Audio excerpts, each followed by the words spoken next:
Hello बच्चों, finally जिस exam का फॉर्म फिलिंग जिसका हम वेट कर रहे थे वो आ गया। MHTCT 2024 हमारे लिए सबसे इम्पॉर्टेंट एग्ज़ाम है ना। इस एग्ज़ाम के लिए कितने टाइम से हम पढ़ रहे हैं, तो आज उसका फॉर्म फिलिंग स्टार्ट हो गया है। तो बेटा आज इस वीडियो में हम जानेंगे स्टेप बाय स्टेप कैसे फॉर्म फिल करते हैं। मैं अपना फॉर्म फिल करूँगा। अब मैं अपना फॉर्म फिल करूँगा, इसका मतलब मैं एग्ज़ाम के लिए जाऊँ या नहीं जाओ, आप बताना यार कमेंट में। ठीक है, चलिए अभी हम देखते हैं कि फॉर्म फिलिंग कैसे करते हैं। बहुत बेसिक से सारे स्टेप्स देखेंगे।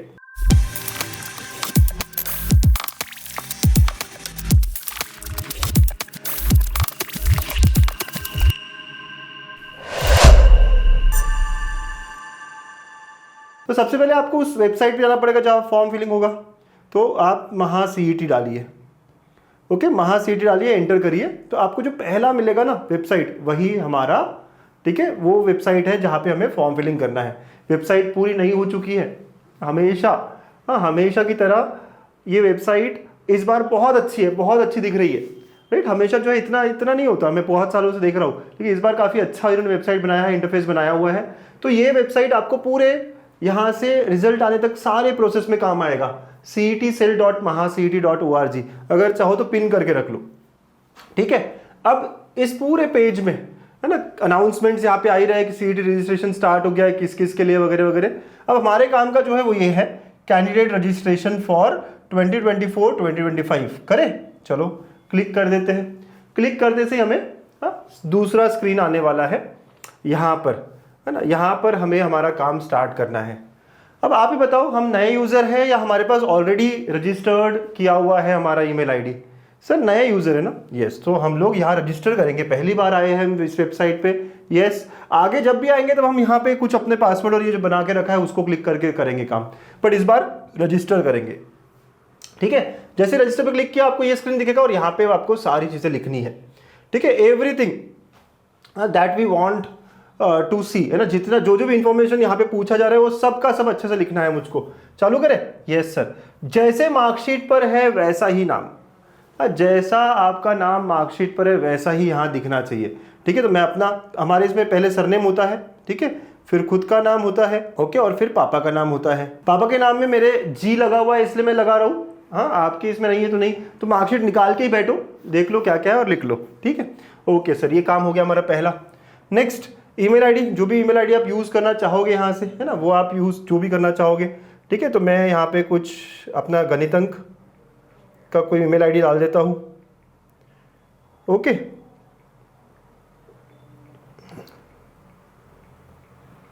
चलो ईमेल आईडी डाल दिया। अब नेक्स्ट, ऐसे ईमेल आईडी जो भी आपका होगा जिसके पासवर्ड आपके पास होना चाहिए। ठीक है, ईमेल आईडी डालने के बाद पासवर्ड आपको बनाना पड़ेगा, अपना पासवर्ड आपको बनाना पड़ेगा। ठीक है, ये ऐसा नहीं कि जो यहाँ का है पासवर्ड वही नहीं, ये ईमेल आईडी हमारा कम्युनिकेशन के लिए यूज़ होगा आगे, बहुत इंपॉर्टेंट है ये ईमेल आईडी हमारे लिए। आगे हम हमेशा उसको यूज़ करने वाले हैं, जो भी नोटिफिकेशन है वहाँ पे भी आएगी हमारी।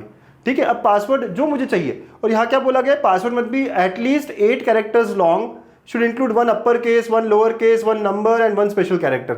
इतना सारा बोला है इसने। ठीक है, तो आपको जो भी लगता है ना, जो भी आपको पासवर्ड लगता है, लेकिन उसमें एक कैपिटल लेटर आना चाहिए, एक नंबर आना चाहिए, एक स्पेशल कैरेक्टर आना चाहिए। कुछ भी रख देते हैं, मैं रख देता हूँ कुछ अपने हिसाब से, आप भी रख दो। ठीक है, स्पेशल कैरेक्टर भी आना चाहिए भाई। ओके, यस, या कुछ नंबर भी आना चाहिए, कुछ भी रख दो, मैंने भी अपने हिसाब से रख दिया। एक और बार डालना पड़ेगा सेम पासवर्ड, मैं तो गणितंक की डाल रहा हूँ, हाँ ठीक है, अपने हिसाब से कुछ भी डाल सकते हैं ना। ठीक है, यस। मोबाइल नंबर, हाँ मोबाइल नंबर भी अपना जो है वो डाल सकते हो आप, तो मोबाइल नंबर डालते हैं यहाँ पे। बच्चों ये मोबाइल नंबर हमारे बहुत काम आएगा। ठीक है, yes sir. Date of birth, हाँ जो डेट ऑफ बर्थ आपका, जो भी डेट ऑफ बर्थ है ना, ऐसे डाल देता हूँ मैं कुछ। ओके, एंड नाउ रजिस्टर, ऐसे करके हम रजिस्टर कर सकते हैं। ठीक है, यस। तो जैसे रजिस्टर बोला है तो यहाँ पे हम और इन्फॉर्मेशन पूछी है, हमें पर्सनल इन्फॉर्मेशन और देना है, और ये सारी इन्फॉर्मेशन बहुत अच्छे से, बहुत ध्यान से देना है आपको, बिल्कुल कहीं कुछ गलती नहीं होनी चाहिए, है ना। आराम आराम से देंगे लेकिन बहुत अच्छे से देना है आपको। ठीक है, मिस्टेक नहीं करना है फॉर्म भरते वक्त, इसलिए बहुत आराम से। बहुत सारे बच्चे जो है कैफ़े में जाते हैं और कैफ़े वाले से भरवाते हैं, तो जब कैफे वाला भर रहा है तो आपको ध्यान देना है कि वो सही कर रहा है या नहीं। बाद में कंप्लेंट करते हैं, बहुत बच्चों को देखा मैंने काउंसलिंग के वक्त कि सर वो कैफे वाले ने गलती कर दी। जो भी गलती की वो आपकी रहेगी, ये याद रखना। चलो पापा का नाम यहाँ लिखा हुआ है फादर्स फर्स्ट नेम ओनली, ठीक है, तो फर्स्ट नेम ओनली डाल देते हैं, ठीक है, यस सर। फिर सिलेक्ट जेंडर, ठीक है, ओके। नेशनलिटी ऑलरेडी है, मैरिटल स्टेटस यस, अपना क्या अनमैरिड वगैरह वगैरह सारा डालो। इधर का पहले फिल कर देते हैं मदर्स नेम, ठीक है, मदर्स नेम अगेन अपने मार्कशीट पर लिखा हुआ होता है, ठीक है, जैसा है वैसा ही। रिलीजन, ये बहुत इंपॉर्टेंट चीज है मेरे बच्चों, ये बहुत ज्यादा इंपॉर्टेंट चीज है। क्यों?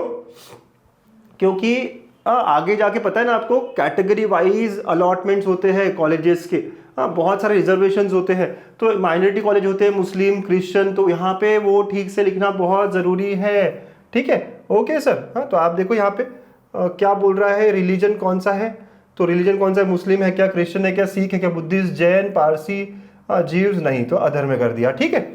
जो भी है आपका रिलीजन जैसा जो भी होगा, मैं यहाँ पे फिर देख लो कि क्या क्या ऑप्शन है सर रिलीजन के। मुस्लिम अगर हो तो ठीक है, Christian, Sikh, Buddhist, Jain, Parsi, indigenous faith, Jews नहीं तो अदर में रख दिया, ठीक है।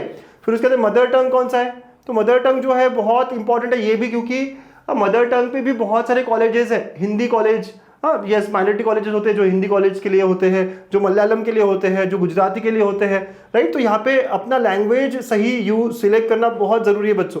तो प्लीज ट्राई टू अंडरस्टैंड, ये इंपॉर्टेंट इंफॉर्मेशन है, यहाँ गलती नहीं करनी है। अगर यहाँ गलती कर दी तो आगे करेक्शन कर सकते हैं ना, डोंट वरी, ठीक है। बाद में आप फिर फॉर्म भरते हो, वहां पे करेक्शन हो जाता है बहुत ज्यादा, लेकिन ध्यान रखकर ही करें ना तो अच्छा है, ठीक है। सर मैंने यहाँ नहीं किया, मैं आगे कर पाऊंगा क्या, ऐसे है, मौका मिलेगा आपको। हाँ, आगे जब आप सीईटी के कॉलेजेस के लिए एडमिशंस करने डालोगे तब आप कर सकते हो, बट क्यों करना है ना, यहीं से हमें सारी चीजें सही करके लेके जानी है। अगेन इनकम अपनी ठीक से बतानी है, हाँ, क्योंकि इनकम के बेसिस पे TFWS, EWS ये कैटेगरी होती है। ये जो इन्फॉर्मेशन है ना यहाँ कॉलेजेस के एडमिशंस का बहुत काम की इन्फॉर्मेशन है, ठीक है। सर यहाँ मैंने गलती से कुछ और कर दी, मेरे पास कोई डॉक्यूमेंट नहीं था, बाद में करूंगा, चल जाता है थोड़ा बहुत, है ना, ये सारी चीजें चल जाती है, ऐसा नहीं कह रहा हूँ नहीं चलेगी, बट जो है वो सटीक करिए, यहीं से अच्छे से करिए, ठीक है। सर सिलेक्ट इनकम, जो भी अपने फैमिली की इनकम है ना, मेरी इनकम सर अज्यूम करते हैं सर 5 से 5.5 के बीच में है, चलिए डाल देते हैं, ओके। तो ये सब डाला। अब यहाँ पे अनमैरिड यहाँ तक हो गया, तो परमानेंट एड्रेस, तो जहाँ जहाँ स्टार मार्क किया वो सब भरना स्टार्ट करेंगे ना। परमानेंट एड्रेस जो भी आपका एड्रेस, लाइन 1, लाइन 2, लाइन 3 है ना, तो मैं कुछ लिखता हूँ यहाँ पे XYZ, जो भी आपका जो एड्रेस होगा, लाइन 1 है ना, आपका जो भी एड्रेस है आप लिख सकते हो बड़े आराम से। लाइन 2 इन फ्रंट ऑफ, हाँ, इन फ्रंट ऑफ PQR, कुछ भी है ना, जो एड्रेस तो भर सकते हो ना बेटा, यस, ओके। थर्ड लाइन अगर है तो ठीक है, नहीं है तो भी ठीक है। अच्छा सर कौन सा स्टेट है आपका, तो महाराष्ट्र, ओके, ठीक है। फिर उसके बाद में सर कौन सा तालुका है, तालुका कौन सा है भाई आपका, है ना, स्टेट महाराष्ट्र, यहाँ पे तालुका आएगा। डिस्ट्रिक्ट पहले सिलेक्ट करेंगे, सर नहीं आ रहा तालुका, क्योंकि हमने डिस्ट्रिक्ट पहले सिलेक्ट करना है, स्टेप बाय स्टेप जाना पड़ेगा, तो हम डिस्ट्रिक्ट पहले सिलेक्ट करेंगे। तो सर मुझे पुणे सिलेक्ट करना है, जो भी आपका डिस्ट्रिक्ट है आप सिलेक्ट करोगे, यहाँ से सिलेक्ट किया। अब यहाँ तालुका पूछेगा आपको, राइट, तो इसमें से कौन सा तालुका है देखो आप, है ना, तो मैं पुणे सिटी ले लेता हूँ, जो जो आपका है आपको पता होगा। विलेज कौन सा है, जो भी विलेज होगा यहाँ पे देख लो आप, है ना, तो मैं है ना कुछ ले लेता हूँ अपने हिसाब से, ठीक है बेटा। इसका पिन कोड लगेगा, है ना, पिन कोड, तो पिन कोड जो भी होगा वो लिखना पड़ेगा आपको ठीक से, 411-001 कुछ ऐसे डाल दिया, ओके सर, बहुत बहुत बढ़िया। नेक्स्ट STD कोड वगैरह, फोन नंबर, मोबाइल नंबर जो मैंने पहले दिया था मैं वही मोबाइल नंबर वापस देने वाला हूँ, ठीक है बेटा, यस, ये हुआ। और corresponding address same as permanent address कर सकते हो। अगर आपको बाय चांस कोई और एड्रेस चाहिए कि सर मेरा परमानेंट एड्रेस जो है वो अकोला का है, लेकिन मुझे जो भी इंफॉर्मेशन मिले वो पुणे में मिलनी चाहिए, तो यहाँ पे आप ये टिक मत करिए और यहाँ पे अपना वो एड्रेस दोहरा डालिए, है ना, दूसरा वाला डालिए। यहाँ मैंने जानबूझ के एड्रेस ऐसे कुछ डाला हुआ है, आप चाहो तो डाल सकते हो थोड़ा ठीक ठाक, ओके। आप मैं भी डाल दूँ सर, डाल दो यार, है ना, तो जो भी डालना है आपको डाल देना, ठीक है। आई अंडरस्टैंड कि आप एड्रेस डाल दोगे, ठीक है, खुद से, यस बच्चों। फिर इसके बाद नेक्स्ट अदर डिटेल्स, अब ये बहुत इंपॉर्टेंट डिटेल्स है ना। Are you domiciled in the state of Maharashtra, तो इसका क्या मतलब है कि क्या आप महाराष्ट्र स्टेट से बिलोंग करते हो और आपके पास उसके प्रूफ है, येस और नो, मेरे पास है, यस सर। मतलब यहाँ पे आपने 12th किया, 10th किया, आपके पेरेंट्स, आपका बर्थ, आपके टीसी में लिखा होता है कि बॉर्न इन सम कोई डिस्ट्रिक्ट, औरंगाबाद लिखा होगा मतलब महाराष्ट्र है, या अमरावती लिखा होगा मतलब महाराष्ट्र है ना, तो बर्थ सर्टिफिकेट इंपॉर्टेंट हो जाता है, या डोमिसाइल सर्टिफिकेट अगर आपके पास है तो वो तो बेस्ट है, आपके पापा के पास है वो भी चलेगा, ठीक है, ऐसी सारी चीज़ें। माइनॉरिटी डिटेल्स, कोई माइनॉरिटी में आप बिलोंग करते हो क्या, अगर करते हो तो यस करना है, अगर नहीं करते हो, अगर यस किया तो यहाँ पे बताना पड़ेगा कौन सी माइनॉरिटी है वो। लिंग्विस्टिक है, मैंने यस कर दिया, क्यों, क्योंकि मैं हिंदी स्पीकिंग हूँ ना, राइट, तो मैं यहाँ पे लिंग्विस्टिक माइनॉरिटी के जाने वाला हूँ कि मैं हिंदी स्पीकिंग हूँ, ठीक है। आपने देखा ना मैंने ऊपर में हिंदी यूज किया था, सिलेक्ट किया था। ये इन्फॉर्मेशन इंपॉर्टेंट रहती है जब कॉलेज के एडमिशन्स की तरफ हम जाएंगे, जहाँ काउंसलिंग की बारी आती है, बहुत ज़्यादा इंपॉर्टेंट ये सारी इन्फॉर्मेशन है मेरे बच्चों, इसलिए बहुत ध्यान से करना है ये इन्फॉर्मेशन को बहुत अच्छे से, बहुत ध्यान से देना है। मैं डोमिसाइल्ड हूँ, यस, नहीं हो तो नो करना। अगर आपके पास ऐसा कोई डॉक्यूमेंट नहीं है जहाँ जिससे आप प्रूव कर सको कि आप महाराष्ट्र से बिलोंग करते हो तो नो कर देना, ठीक है। कोई बाहर का बच्चा अगर देख रहा हो तो माइनॉरिटी डिटेल्स मोस्टली अगर आपने कोई लैंग्वेज सिलेक्ट करी है गुजराती वगैरह वगैरह तो उसका रहेगा ही रहेगा। नो कौन कहेगा सर, जिसका कोई भी कैटेगरी में नहीं बैठ रहा है ना, तो यस। तो हिंदी लिंग्विस्टिक आप ले सकते हो, बहुत अच्छे अच्छे कॉलेजेस है हिंदी लिंग्विस्टिक के, हाँ भाई हाँ, रामदेव बाबा है, यस। फिर उसके बाद मुंबई में भी कुछ कॉलेजेस है हिंदी लिंग्विस्टिक के, मुंबई में तो बहुत सारे कॉलेजेस है जो माइनॉरिटी बेसिस पर ही है, ठीक है। रिलीजियस माइनॉरिटी है क्या, तो अगर है तो ठीक है, नो है तो नॉट अवेलेबल लिख सकते हो। अगर है, अगर आप फॉर एग्जांपल इसमें से कहीं बिलोंग करते हो, क्रिश्चियन, बुद्धिस्ट, मुस्लिम, तो आप उस पर सिलेक्ट कर सकते हो, ठीक है। मेरा कुछ नहीं है तो मैंने एनए कर दिया। Are you person with disability, हाँ या ना आपको आंसर करना है तो मैं नो कर दूंगा। फिर एसएससी इक्विवेलेंट पासिंग ईयर, आपका कौन सा पासिंग ईयर है आप देख लो, जो भी आपका होगा। अगर एसएससी मतलब 10th है ना, 10th कब किया होगा बेटा आपने, आई एम श्योर आपने 2022 में किया होगा। अगर कोई रिपीटर है, कोई एक आध साल पीछे का हो गया तो 2021 सिलेक्ट करेगा। एसएससी इक्विवेलेंट टोटल परसेंटेज कितने हैं, राइट, तो आपके जितने भी 2 डेसिमल तक, 2 डेसिमल प्लेसेस आर अलाउड, जो भी परसेंटेज है। सर नहीं है सर मार्क्स ही है, तो कोई नहीं, आप ले लो, मार्क्स डिवाइड कर दो, फर्क नहीं पड़ेगा, कर दो यार, ठीक है। तो यहाँ पे आप कर देना अपने हिसाब से सर 94.23 या 94.34, ठीक है। एसएससी इक्विवेलेंट बोर्ड कौन सा था आपका, सीबीएसई था, महाराष्ट्र बोर्ड था, जो भी था है ना, तो महाराष्ट्र सेकेंडरी था वगैरह वगैरह, सेंट्रल बोर्ड था और कोई बोर्ड था, तो मैं है ना ले लेता हूँ महाराष्ट्र बोर्ड था सर मेरा, ओके। तो ये सारी इन्फॉर्मेशन डाल रहा हूँ। फिर select SSC school state, school जो है वो कहाँ की थी, कौन से स्टेट की थी सर, है ना सर ये महाराष्ट्र की थी, तो मैं महाराष्ट्र मतलब महाराष्ट्र यहाँ कर लेता हूँ, ठीक है। फिर आर यू अपेयरिंग और अपियर्ड फॉर 12th एचएससी इन 2024, ठीक है, आप 12th अभी दे रहे। अब ये इन्फॉर्मेशन किसके लिए इंपॉर्टेंट है, जो रिपीट कर रहे हैं, हाँ रिपीटर्स वाले बच्चे, बहुत सारे बच्चे सोचते ना कि सर हमारे बारे में क्या, हाँ हम लोगों के बारे में क्या, हमें क्या करना पड़ेगा। यहाँ वो इंफॉर्मेशन है जो आपके लिए है। क्या आप अपीयर करने वाले हो 2024 में, या अपीयर कर रहे हो, मतलब कि जो बच्चे करंट है, जो बच्चे फ्रेशर है वो हाँ करेंगे इसको, ठीक है, और जो बच्चे फ्रेशर नहीं है वो ना करेंगे इसको, ठीक है। ये वाला चीज है जो डिफरेंशिएट करेगा रिपीटर को फ्रेशर से, है ना। तो मैं कहूंगा यस, अगर मैं रिपीट कर रहा होता तो मैं कहूंगा नो। मैं फिर से कहता हूं मेरे बच्चों, अगर मैं अभी एग्जाम देने वाला हूं बोर्ड्स की तो बोलूंगा हाँ मैं अभी देने वाला हूं, बट अगर लास्ट ईयर दीदी मैं रिपीट कर रहा हूं तो मैं कहूंगा नो, ओके। तो अज्यूम करते मैं रिपीट कर रहा हूं तो मैंने नो कर दिया, ओके, समझ लो बेटा। अगर मैं यस कर रहा होता तो मुझसे इन्फॉर्मेशन नहीं पूछता नीचे की, आप फिर देखो, अगर मैं यस करता हूं तो मुझे नीचे कुछ भी नहीं पूछेगा, क्योंकि मैंने 12th दिया ही नहीं है, तो मेरे बारे में क्या जानेगा 12th का, कुछ नहीं। बट अगर मैं यहाँ नो करता हूँ, बच्चों ध्यान से देखना, अगर मैं नो करता हूं तो अब ये मुझे 2 चीजें और पूछता है, 2-3 चीजें और पूछता है कि ठीक है अभी नहीं दे रहे हो तो कब दिया था। ये रिपीटर्स के लिए बहुत काम का होने वाला है, राइट। ये रिपीटर्स के लिए इंफॉर्मेशन जो है वो यहाँ पे आ रही है, ठीक है बच्चों, यस। तो आपने ये नो करा, अब कौन से ईयर हुआ था फिर, तो अज्यूम करते सर मैंने लास्ट ईयर दिया था, किसी ने एक और साल पहले दिया होता तो वो देख लेना। फिर आपने क्या सिलेक्ट एचएससी डिप्लोमा क्या दिया था, तो सर मैंने एचएससी दिया था, ठीक है। आपने जो भी दिया था आप देख सकते हो। मार्क्स टाइप क्या था, क्या आपको सीजीपीए मिले थे, क्या आपको परसेंटेज मिले थे, सर सीजीपीए मिले थे, परसेंटेज मिले थे, आप सिलेक्ट करेंगे, परसेंटेज कह दिया मैंने। अच्छा डिप्लोमा मार्क्स कितना ऑब्टेंड है भाई, एचएससी और डिप्लोमा में मार्क्स कितना ऑब्टेंड है, तो जितना भी ऑब्टेंड है आपके सर्टिफिकेट पे होगा। अज्यूम करो कि आपका 500 में से, अज्यूम करते सर मेरा मार्क्स आया था, यहाँ लिख देते 345 आउट ऑफ 500, यहाँ पे आउट ऑफ भी बोला गया है, ओके बच्चा, तो आउट ऑफ 500, बढ़िया, वो परसेंटेज अपने आप निकाल लेता है। तो जो भी मार्क्स आपको मिले out of, sir best of 5 लूँ, बेस्ट ऑफ 6 लूँ, जो आपके सर्टिफिकेट पे दिख रहा है ना एचएससी के, राइट, वो देख लो, इतना इतना खत्म, वो अपने आप 69 परसेंटेज निकाल लेता है। समझ गए बेटा। और ये वाला पार्ट नहीं आएगा अगर आप अभी पहली बार 12th देने वाले हो, आप इसको यस कर दोगे कुछ नहीं आएगा। बट जो रिपीटर्स है उनके लिए ये खास बात है। हाँ, रिपीटर्स कैसे करेंगे सर फॉर्म फिलिंग, बहुत बच्चे पूछते हैं, ये वो तरीका है। ठीक है बच्चा, समझ गए ना अच्छे से, बहुत बहुत बढ़िया। सेव चेंजेस, हाँ सेव कर देते हैं changes. Mark field are required, कोई तो एक चीज़ है जो मैंने नहीं करी है। रीजन रिक्वायर्ड है, रीजन नहीं बताया मैंने, तो रूरल और अर्बन। अब ये क्या होता है सर, रीजन, रूरल और अर्बन, है ना, ऐसा कुछ छूट गया तो बता देगा आपको। रूरल और अर्बन का मतलब है कि आप गांव से बिलोंग करते हो या शहर से, इससे ज़्यादा फर्क नहीं पड़ेगा, उनको बस इन्फॉर्मेशन चाहिए कि कितने लोग कहाँ से बिलोंग कर रहे हैं। अज्यूम करते हैं कि मैं अमरावती का हूँ लेकिन पुणे में पढ़ाई कर रहा हूँ, राइट, तो मैं बिलोंग अगर अमरावती से करता हूँ तो रूरल लिख सकते हैं, आप चाहो तो अर्बन भी लिख सकते हो क्योंकि आप 12th यहाँ से कर रहे हो, आपकी इच्छा है। ठीक है, तो मैं रूरल रख देता हूँ। ठीक है, ओके बेटा, चलिए रूरल मैंने चूज कर लिया है, कर लिया ना रीजन रूरल। ठीक है, ओके सर, चलिए अब सेव कर दे। ओके, रीजन हुआ ही नहीं सिलेक्ट, अरे कर ले भाई कर लो। ठीक है, अब सेव कर देते changes. Okay, save data successfully updated.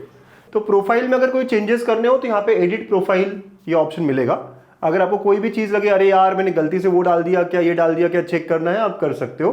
बाकी ये हेल्प डेस्क, हॉल टिकट वगैरह वगैरह जो सारी चीज़ें ये बात के लिए है। स्कोर कार्ड मतलब आपका अगले 4-5 महीने का सारा काम यही होने वाला है ना, सारी चीज़ें यहाँ मिलने वाली है।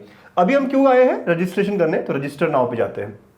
अब इतना सब दिख रहा है सर, हाँ ये वेबसाइट जो है सभी तरह की MHT CET, मतलब कि सभी तरह की CET जो महाराष्ट्र कंडक्ट कर रही है, MBA LLB बहुत सारी, MArc बहुत सारी के लिए है। हमें जो काम है वो ये है MHT CET 2024 रजिस्टर नाउ। तो हम क्लिक करेंगे, यहाँ रजिस्ट्रेशन के लिए जा रहे हैं। ठीक है, रजिस्टर नाउ जैसे करेंगे बेटा यहाँ पे हमें सारी चीज़ें दिखने चालू हो जाएगी, एक तरफ मराठी में एक तरफ इंग्लिश में। ठीक है, आप एक एक चीज़ पढ़ते रहो। कैंडिडेट मस्ट हैव पास्ड और अपीयर्ड फॉर HSC, पास्ड अगर रिपीटर हो तो पास्ड होने चाहिए या फिर अपीयर करने वाले हो। Maharashtra state candidate must clearly mention the category, जो भी कैटेगरी है वो क्लियरली मेंशन करना है।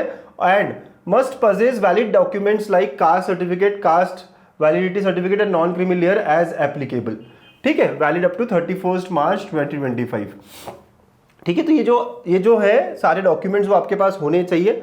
बहुत सारे लोग अभी नहीं होते लेकिन आप अप्लाई कर दो, क्योंकि आपको जब एडमिशन चाहिए प्रोसेस चालू होगी आपकी कॉलेज का एडमिशन प्रोसेस, जो CET खत्म होने के बाद मार्क्स आने के बाद चालू होता है, तब हमें ये डॉक्यूमेंट्स लगते हैं और इनमें मिलने के लिए काफ़ी टाइम लग जाता है बच्चों। तो अगर आपने नहीं किया, आपके पापा मम्मी को बोलिए अभी से अप्लाई कर दे, बहुत बार 3-3 महीने लगते हैं इन डॉक्यूमेंट्स को निकलने के लिए।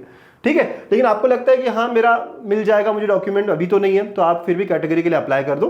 ठीक है, ऐसा हुआ बाय चांस कि आपके पास डॉक्यूमेंट नहीं आया बाद में, कोई बात नहीं है ना, बाद में आप चेंज कर सकते हैं, ये इतना कोई डिफिकल्ट वाला काम नहीं होता है। जब आप एडमिशन प्रोसेस की तरफ जाते हैं तब आप फाइनल अपना जो भी है कैटेगरी, कास्ट वगैरह वगैरह डाल सकते हैं। ठीक है, यस। अब PWD candidate must have its own certificate. ठीक है, फीस जनरल के लिए फीस है 1000 रुपीज, OMS के लिए भी 1000 rupees, for candidates of backward class है ना, ये जो फीस है 800 रुपीज है, ऑर्फन वगैरह के लिए भी 800 रुपीज है। ठीक है, please read the user manual and information brochure. Okay, brochure वगैरह रीड कर लो। ठीक है, candidate should use their active email ID and mobile number for the registration. ये बहुत इंपॉर्टेंट है कि कौन सा ईमेल आईडी और कौन सा मोबाइल नंबर है। बहुत बार बच्चे भूल जाते हैं कि मैंने इस ईमेल आईडी से, आजकल हम बहुत ईमेल आईडी रखते हैं ना, तो ये भूल गया सर मैं कौन सा ईमेल आईडी रखा था, पासवर्ड भूल गया। मैं कहूँगा अभी के अभी तो याद है, अभी के अभी ईमेल आईडी, मोबाइल नंबर और पासवर्ड अपने पेरेंट्स, अपने किसी एक और रिलेटिव भाई बहन किसी को तो आप मेल करके रख दो या फिर व्हाट्सएप करके रख दो या कहीं सेव करके रख दो। ये भूल गया ना फिर बहुत दिक्कत हो जाएगी। और होता है, मैंने देखा है कई सारे बच्चे जो ये सारी चीज़ें भूल जाते हैं, है ना। There are always some students और फिर बोलते हैं अब मैं लॉगिन कैसे करूँ, बड़ा दिक्कत हो जाता है। ठीक है, the submitted and fees paid applications will not be edited. Fee pay करने तक आप एडिट कर सकते हो, लेकिन एक बार आपने फी पे कर दी उसके बाद एडिट नहीं हो पाएगा, तो इसलिए हमको बार बार वेरीफाई करना है before payment. Please do not share your application number, password and OTP with anybody. ठीक है, yes sir. Okay, please use good quality photograph, signature and document for proof of identity.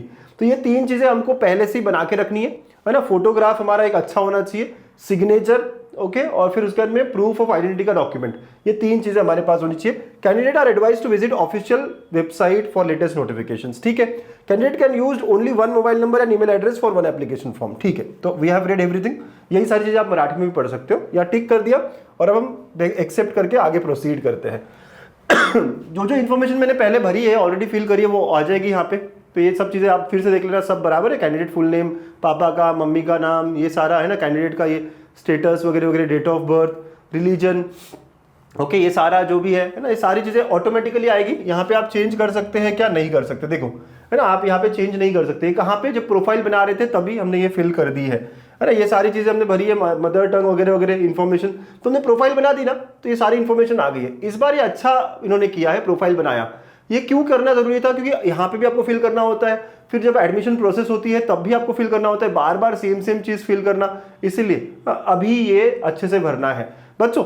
इसका मतलब ये भी हो सकता है कि बाद में शायद आप चेंज करना मुश्किल हो आपके लिए, बाद में चेंज कर सकते हैं, ये मुश्किल हो सकता है, राइट। हर साल चेंज होता था क्योंकि 2 अलग अलग फॉर्म फिल करते थे हम, इस बार ये प्रोफाइल पहले ही बना रहे हैं। तो मैं फिर से कहूंगा कि ये सारी इंफॉर्मेशन सही है, बार बार चेक कर लो, एक और बार चेक कर लो, एक और बार चेक कर लो, एक और बार चेक कर लो, है ना। ये हिंदी, फिर वो रिलीजन, क्योंकि इसके बेसिस पे कुछ कॉलेजेस का कोटा होता है। यस बच्चों, कुछ कॉलेजेस हिंदी माइनॉरिटी कोटा होता है, रामदेव बाबा, ठाकुर कॉलेज है ना, अच्छे अच्छे कॉलेजेस है जहाँ पे आपको कम परसेंटाइल में हिंदी लैंग्वेज की वजह से एडमिशन मिल जाती है, ठीक है। एड्रेस वगैरह सब फिल कर दिया है सर मैंने, बहुत बढ़िया है ना, ये सब मैंने रखा हुआ है ऑलरेडी फिल करके, ठीक है। करस्पॉन्डेंस एड्रेस वगैरह वगैरह सब भरा हुआ है, फोन नंबर ये सब करा हुआ है। सिर्फ ये सिक्योरिटी पिन अभी हमें रखनी है, फोन नंबर, ईमेल आईडी कौन सा यूज कर रहे हैं, एक बार सारी चीजें यहाँ पे वेरीफाई करना है बस, है ना, वेरीफाई। अब ये सिक्योरिटी कोड जो है यहाँ भर लेते हैं, ठीक है। तो DA7 है ना, DR, ठीक है, रख दिया है सर, यस, ओके, सब हो गया। अब सेव एंड प्रोसीड, ठीक है, यस। अब OTP आया होगा उस नंबर पर, है ना, जो नंबर हम यूज कर रहे हैं। तो चलिए वो OTP देखिए और यहाँ पे फिल कर दीजिए, ओके, वेरीफाई करिए, ओके, वेरीफाई कर दिया हमने। अब नेक्स्ट, ये app registered successfully for MHT CET academic year 2024-25, ठीक है। Please note down system generated application number and chooser वगैरह वगैरह। ये एप्लीकेशन नंबर का भी आप फोटो ले लीजिए, है ना, मैं भी ले लेता हूँ, आप भी ले लीजिए फोटो, ठीक है। तो फोटो ले लेंगे हम इसका, या फिर आप ये कहीं लिख के रख लीजिए, ओके सर। चलिए, candidate advise not to disclose और share password, candidate should remember to log out at the end of the session, yes sir. Application number has been send to candidate register mobile number. वैसे हाँ, मुझको भी message आ चुका है ना, yes, ये registration number मेरे पास मैसेज भी आ चुका है, ठीक है सर, ओके। आप देखना, आपको मैसेज आना चाहिए, हाँ, मुझे आया हुआ है, ठीक, ओके सर। फिर नेक्स्ट प्रोसीड करते हैं। अब जब हम प्रोसीड करते हैं तो देखो, है ना, हमने क्या क्या किया, ये सब चीजें कर ली है, ठीक है। अब हम लोग धीरे धीरे आगे आगे जाते हैं। देखो यहाँ पे स्टेप बाय स्टेप आ जाता है। तो अब ये एप्लीकेशन नंबर और ये सब डिटेल हुआ। अब ये स्टेप्स हमें करना है ना, these are the steps that we are suppose to follow now, ठीक है बच्चों। कि पर्सनल डिटेल्स वगैरह वगैरह एक कंप्लीट हुआ, डोमिसाइल एंड कैटेगरी डिटेल्स हमें डालनी है, नेक्स्ट क्वालिफिकेशन डिटेल्स डालनी है, MHT CET डिटेल्स डालनी है, फोटो एंड सिग्नेचर रखना है, okay, required document of proof of identity रखना है, फिर प्रीव्यू एंड वैलिड इन्फॉर्मेशन और फिर पे करना है, ठीक है, और फिर प्रिंट करनी है। ये 9 स्टेप्स है, हमें बड़े आराम से फॉलो करनी है बच्चों। इस बार ना बहुत अच्छा सिस्टमैटिकली इन्होंने बनाया है, सच में। इतने सालों से मैं करा रहा हूँ, इतने सालों से मैं देख रहा हूँ, लेकिन इस बार एक्चुअली इन्होंने बहुत सिस्टमैटिकली करा है, ठीक है। तो पहला पार्ट हो गया, डोमिसाइल एंड कैटेगरी डिटेल्स कर लेते हैं, हाँ, यस सर। तो यहाँ पे यूजुअली ये बहुत बार आखिर में फिल करते थे, है ना, आखिर में करते थे, लेकिन इस बार यहीं पे। तो आज domiciled in state of Maharashtra, yes, क्योंकि मैंने पहले ही फिल कर दिया था, तो यहाँ पे है ना क्लिक हो गया। कैटेगरी ऑफ कैंडिडेट, कौन सी कैटेगरी है भाई आपकी, तो मेरी ओपन है, आपकी जो भी हो गई ना, SC ST वगैरह वगैरह आपको डालना पड़ेगा, तो मैं ओपन डाल रहा हूँ, ठीक है। मेरी इनकम आ चुकी है यहाँ पे। अगर मैं EWS के लिए बिलोंग करता हूँ नहीं करता हूँ, मुझे रखना पड़ेगा। अच्छा सर, ओपन नहीं, मैंने है ना कोई और कैटेगरी यूज की, SC करी, तो कोई बात नहीं। अगर आपने SC करी तो देखो यहाँ पे क्या आएगा, select caste to which you belong, तो आपको ये सारी इन्फॉर्मेशन थोड़ी और देनी पड़ेगी, ठीक है। अगर मैंने SC ST या NT वगैरह वगैरह कोई भी यहाँ पे जितनी कैटेगरी से कोई भी करी, तो उनको और थोड़ी इन्फॉर्मेशन देनी पड़ेगी। लेटेस्ट से मैं SC के लिए जाता हूँ, तो SC के लिए क्या होगा, तो यहाँ पे सिलेक्ट कास्ट, अब यहाँ से जो भी आपका कास्ट है ना यहाँ पे होगा। सब मेरा इसमें है ही नहीं, ऐसा मत करना ना, इसमें होगा ही होगा फॉर श्योर, ठीक है, यस सर। तो यहाँ पे जो भी है सारे ऑप्शंस देखेंगे आप, तो ये कोई ना कोई आपके इससे मैच करेगी, है ना। तो मैं कुछ कर देता हूँ यहाँ पे। फिर do you possess caste certificate, available, नहीं, अप्लाइड, नॉट अप्लाइड, जो भी स्टेटस है। हो सकता है कुछ लोग के पास वो पहले से हो तो अवेलेबल करेंगे, जिनके पास नहीं है वो अप्लाई कर दिया अगर है तो अप्लाइड वाला रखिए, और अगर अप्लाई नहीं किया अभी तक करने वाले हो तो उसको नॉट अप्लाइड करेंगे। नॉट अप्लाइड कर दिया तो यहाँ पे देखो कुछ नहीं आया, लेकिन अगर मैंने कहा अप्लाइड बट नॉट रिसीव्ड, तो एप्लीकेशन नंबर मांगता है वो आपको। अगर आपने अप्लाई कर दिया है तो वो आपसे क्या मांगेगा कि जो अप्लाई किया है वहां पे एक एप्लीकेशन नंबर होता है, राइट। तो वो एप्लीकेशन नंबर वहां पे ये मांगेगा आपसे, है ना। तो ये रिसीट नंबर क्या है उसका, उस पर रिसीट नंबर होता है, right. Caste certificate application date, कब आपने अप्लाई किया था उसके ऊपर डेट होता है, राइट। ये सब डालना पड़ेगा, ठीक है बेटा। तो ये सब डालना पड़ेगा आपको, ओके। और फिर आपको पर्सन विद डिसेबिलिटी हो गया तो नो, ये हमने पहले कर रखा है, समझ रहे हो बच्चों। तो मैं यहाँ ओपन से फिल कर रहा हूँ, आपको ये सारा चीज करना पड़ेगा। एक और, अगर ओपन से फिल किया तो क्या आप EWS पे बिलोंग करते हो? 5 से 5 यस कह सकते हैं हम। सर कौन कह सकता है? या सब कह सकते हैं जो 8 लाख के नीचे जिनका इनकम है, सब कह सकते हैं। एंटर कास्ट नेम, आपका कोई कास्ट है, कुछ है तो आप रख सकते हो। मैं मारवाड़ी रख देता हूँ यहाँ पे, ठीक है, जो भी है आपका कास्ट है ना सर, जैन ये वो जो भी होगा। फिर EWS सर्टिफिकेट आपके पास है या नहीं है ना, तो अवेलेबल है, अप्लाई किया बट नॉट रिसीव्ड, ऐसा कुछ कुछ है तो ठीक है, मेरे ख्याल से मैं अवेलेबल कर देता हूँ। Again applied but not received तो एप्लीकेशन नंबर मांगेगा वो, ठीक है। अगर मैं कहूँ अवेलेबल तो बस बढ़िया है ना, तो अवेलेबल में कुछ नहीं कहेगा वो। तो ये हो गया। Do you belong to minority category, क्या आप माइनॉरिटी कैटेगरी को बिलोंग करते हैं? मैंने कहा यस, क्योंकि लिंग्विस्टिक माइनॉरिटी है ना मेरी, यस। और रिलीजियस का कुछ नहीं है मेरे पास। अगर आपने पहले ही मुस्लिम या कोई कैटेगरी चूज की होती, क्रिश्चियन वगैरह, तो यहाँ पे आ जाता वो ये ऑटोमेटिकली आ रहा है जो आपने प्रोफाइल बनाई उसके बेसिस पर। Are you orphan? नो, है ना। ऑर्फन कौन? जिनके पेरेंट्स नहीं है ना, आपको पता है राइट, जिनके माता पिता नहीं है वो ही टिक करेंगे, ठीक है। तो ये हो गया। You are required to upload eligibility certificate for EWS at the time of central CAP 2024। अभी नहीं, बाद में, आखिर में आपको वो लगाना पड़ेगा। कैप मतलब आफ्टर जो हमारी CET एग्जाम हो जाएगी, रिजल्ट आएगी तब। 7 प्रोसीड कर लेते हैं। चलिए एक और स्टेप हमने कंप्लीट कर दिया, ठीक है। तो हमने ये 2 स्टेप्स खत्म कर दी। अब आया है नेक्स्ट क्वालिफिकेशन डिटेल्स, मतलब हमने 10th कब करी, क्या करी, कितने मार्क्स है हमारे, क्या आए थे, वो सब रखना पड़ेगा, यहाँ पे बताना पड़ेगा, राइट। तो 10th कौन से साल में करी थी, ऑलरेडी डाल रखा है, ठीक है। तो हमने इसमें मार्क्स वार्क्स सब डाल रखा है। प्रोफाइल बनाने का यही काम है। Are you appearing for 12th? No, क्योंकि हमने लास्ट मैंने बताया था ना, मैं रिपीटर हूँ, मैंने ऐसा बताया था प्रोफाइल के वक्त, आपने देखा था, यस। तो ये सब डाल रखा है मैंने, कितने मार्क्स मिले थे, क्या मिले थे, ये वैसे चेक करना है। यहाँ पे हमने प्रोफाइल पहले बना ली थी, इससे हमारा बहुत सारा काम आसान हो जाता है। आप जब चेक कर रहे हो देखना सारी बातें सही है ना, राइट, सारी बातें सही है ना। मैंने यहाँ पे नो कहा है, क्यों नो कहा है भाई, मेरे इसमें नो क्यों आया? क्योंकि मैं रिपीटर हूँ, ऐसा अज्यूम करके। बहुत सारे बच्चे कहते हैं ना सर रिपीटर कैसे फॉर्म भरेंगे, मैंने रिपीटर के तरह ही फॉर्म भरा है इसको, ठीक है, यस। तो मैंने 2024 में अपीयर करने वाली हूँ क्या? नहीं, अपीयर्ड मैं ऑलरेडी 2023 में कर रखा है, पासिंग ईयर मेरा 2023 है, देखा आपने, यस। चलो 7 प्रोसीड कर लेते हैं, तो हमारा एक और स्टेप हो गया, ठीक है। अब नेक्स्ट क्या होगा? MHT CET details. अब ये इंपॉर्टेंट है। क्या इंपॉर्टेंट है भाई इसमें? देखिए कि कौन से सब्जेक्ट के लिए आप ट्राई कर रहे हो, PCM या PCB। तो सिलेक्ट ग्रुप, अगर आपका PCM है, PCB है, या दोनों है। कुछ बच्चे दोनों दे रहे होंगे तो वो दोनों दे सकते हैं, यहाँ पे दोनों का क्लिक कर सकते हैं। मैं PCM दूंगा, right, physics chemistry and mathematics. फिर यहाँ पे मीडियम कौन सा है? आप इंग्लिश, मराठी और उर्दू 3 लैंग्वेजेस में पेपर अवेलेबल होगा, आप कौन से इसमें देना चाहते हो? मैं इंग्लिश में देना चाहता हूँ, ठीक है, यस, है ना, क्योंकि medium of question paper must be same, yes sir, है ना, यस। तो लैंग्वेज और मीडियम ये दोनों सेम होने चाहिए, ऐसे कह रहा है कि आपका लैंग्वेज क्वेश्चन पेपर का कौन सा होना चाहिए और मीडियम कौन सा है, ठीक है सर, ओके। अब आपके प्रेफरेंसेस, ये इंपॉर्टेंट है भाई कि आपने प्रेफरेंसेस डालने हैं कि मुझे सेंटर कहाँ मिलना चाहिए, है ना। हो सकता है कुछ लोग पुणे में पढ़ते हैं लेकिन है नागपुर के, या है अमरावती के, या है अकोला के, तो आपको अकोला सेंटर चाहिए या पुणे, आप डिसाइड कर लो, है ना, क्योंकि आपको पता है एग्जाम की डेट कहाँ है, तो उस समय आप कहाँ रहोगे, आपको उस समय ट्रैवल करना है या यहीं पे एग्जाम देनी है, आपको डिसाइड करना है, ठीक है, अच्छे से जायज करना। Select state for MHT CET। अच्छा, तो आप दूसरे स्टेट में भी दे सकते हो, ऐसा यहाँ पे दिख रहा है ना क्लियरली। हम महाराष्ट्र में देना चाहेंगे तो महाराष्ट्र। कोई बच्चा OMS कैंडिडेट है तो वो अपने स्टेट में भी दे सकता है, बिहार वगैरह वगैरह, है ना, यस, वहां पे भी दे सकता है। Select exam centre preference number 1।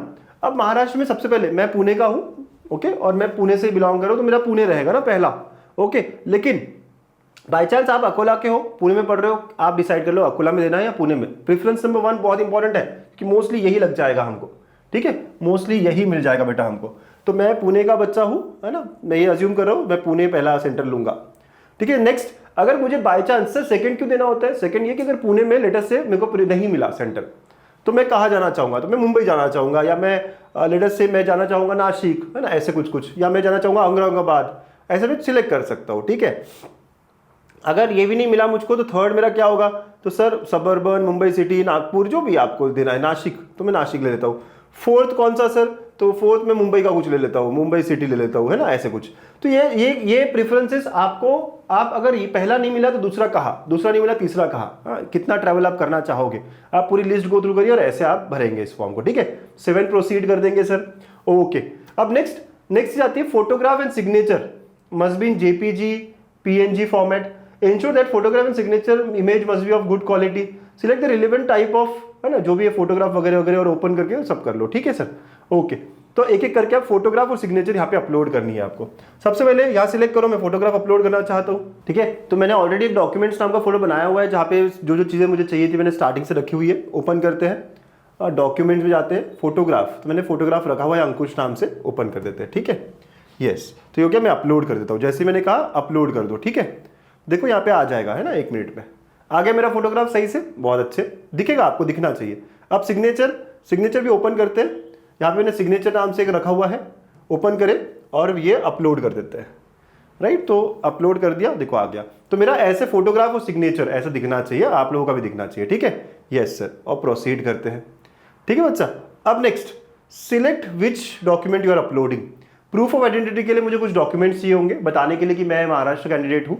ठीक है, तो यस, तो ये कौन सा आप डॉक्यूमेंट सिलेक्ट करना चाह रहे हो? पैन कार्ड है, इंडियन पासपोर्ट है, driving licence, voter card, bank passbook, Aadhaar card, e Aadhaar card, है ना, बहुत सारी चीज़ें हैं। तो मैं आधार कार्ड सिलेक्ट करना चाहता हूँ। ठीक है, अब आप आधार कार्ड अपलोड कर सकते हैं यहाँ पे, तो मैं यहाँ पे अपलोड करता हूँ। ठीक है, तो यहाँ ओपन करेंगे, जाएंगे आधार कार्ड पे सिलेक्ट करेंगे ओपन। ठीक है, तो यहाँ आधार कार्ड का PDF आ गया है। ठीक है, अपलोड। ओके बच्चों, तो ये आधार कार्ड यहाँ पे अपलोड हो चुका है। अंडरस्टूड? तो आधार कार्ड का PDF फॉर्म, JPG, जो फॉर्म आपको ठीक लगे, मैंने PDF फॉर्म रखा है। And save and proceed. Okay, तो अब नेक्स्ट आया है, next step, preview and validate application form. बच्चों एक एक चीज बहुत आराम से खुद भी चेक करो, अपने किसी टीचर या किसी फ्रेंड से भी चेक करवाओ, कि पेरेंट्स से भी चेक करवाओ, क्योंकि ये बहुत इंपॉर्टेंट पार्ट है पूरा।